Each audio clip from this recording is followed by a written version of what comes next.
ഇന്നത്തെ റെസിപ്പി പേരയ്ക്ക കൊണ്ടൊരു മിൽക്ക് ഷേക്ക് തയ്യാറാക്കിയതാണ്.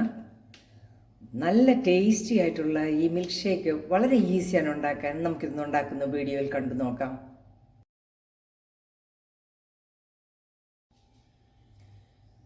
ഈ പേരയ്ക്ക വെച്ച് നമുക്കൊരു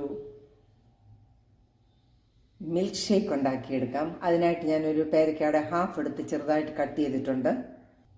മിക്സിയുടെ ജാറിലേക്ക് നമുക്ക് ഈ പേരയ്ക്ക ഇട്ട് കൊടുക്കാം. കൂടെ തന്നെ നമുക്ക് പാലിൻ്റെ ക്യൂബ്സ് ഇട്ട് കൊടുക്കാം.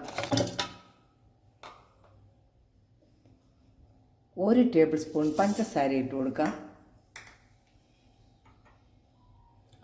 1/4 കപ്പ് പാലും കൂടി ഒഴിച്ചു കൊടുക്കാം.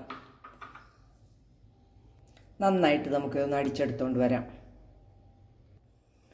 2 പേർക്ക് കുടിക്കാനുള്ള മിൽക്ക് ഷേക്ക് റെഡി ആയിരിക്കുകയാണ്. നമുക്കിത് ഗ്ലാസ്സിലേക്ക് പകർത്താം.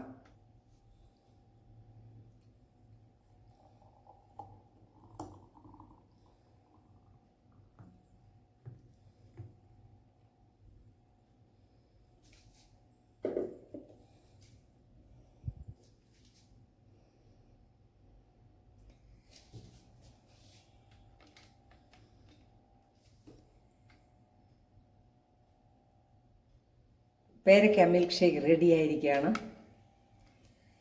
വളരെ സിമ്പിളായിട്ടുള്ളൊരു റെസിപ്പിയാണിത്. എല്ലാവർക്കും ഇഷ്ടപ്പെടും. നല്ല രുചിയുമാണ് ഈ മിൽക്ക് ഷേക്കിന്. റെസിപ്പി ഇഷ്ടപ്പെട്ടാൽ ചാനൽ ലൈക്ക് ചെയ്ത് സപ്പോർട്ട് ചെയ്യാൻ മറക്കല്ലേ. നല്ല വീഡിയോയുമായിട്ട് വരുന്നത് വരെ ബൈ.